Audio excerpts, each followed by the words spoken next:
इस वक्त की सबसे बड़ी खबर आ रही है महाराष्ट्र के पुणे शहर से, जहां हुए उपचुनाव में भारतीय जनता पार्टी को तगड़ा झटका लगा है। जी हां, बीजेपी को कस्बापेट विधानसभा उपचुनाव में हार का सामना करना पड़ा है। आपको बता दें कि महाविकास आघाड़ी के उम्मीदवार रविंद्र धंगेकर ने बीजेपी के उम्मीदवार हेमंत रासने को हरा दिया है। आपको बता दें कि इस चुनाव में बीजेपी और महाविकास आघाड़ी के बीच सीधी लड़ाई थी और इस लड़ाई में कस्बापेट में बीजेपी को हार का सामना करना पड़ा है। आपको बता दें कि मविया के उम्मीदवार रविंद्र धंगेकर को इस उपचुनाव में कुल 73,194 वोट मिले हैं। वहीं हेमंत रासने जो कि बीजेपी के उम्मीदवार हैं, उन्हें 62,444 वोट मिले हैं। कुल मिलाकर बीजेपी को इस चुनाव में बड़ी हार मिली है। आपको बता दें कि कांग्रेस के उम्मीदवार रविंद्र धंगेकर 11,040 वोटों से विजयी हुए हैं। 28 साल बाद बीजेपी के हाथ से कस्बापेट की सीट निकल गई है, तो बीजेपी को एक बड़ा झटका दिया है। महाविकास आघाड़ी ने 28 साल बाद कस्बापेट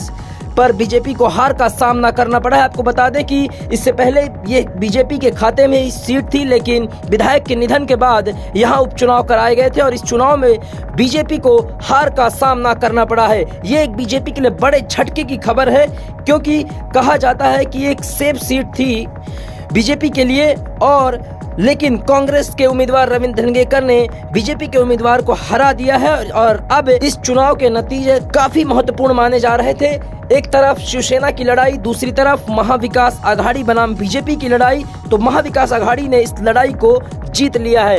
कहा जा रहा है कि यहाँ ज्यादातर ब्राह्मण वर्ग के लोग रहते हैं। इसके अलावा कई संगठनों की नाराजगी बीजेपी से सामने आई है। कहा जाता है कि यहाँ ब्राह्मण वर्ग ज्यादा है और इसके अलावा ब्राह्मण वर्ग की नाराजगी देखने को मिली है। इसके अलावा जो यहाँ के स्थानीय संगठन है वो भी बीजेपी से लगातार नाराज थे। आपको बता दें कि इससे पहले यहाँ के जो विधायक थे मुक्ता तिलक, उनके परिवार में से किसी को बीजेपी ने टिकट नहीं दिया, बल्कि हेमंत रासने को चुनावी मैदान में उतारा।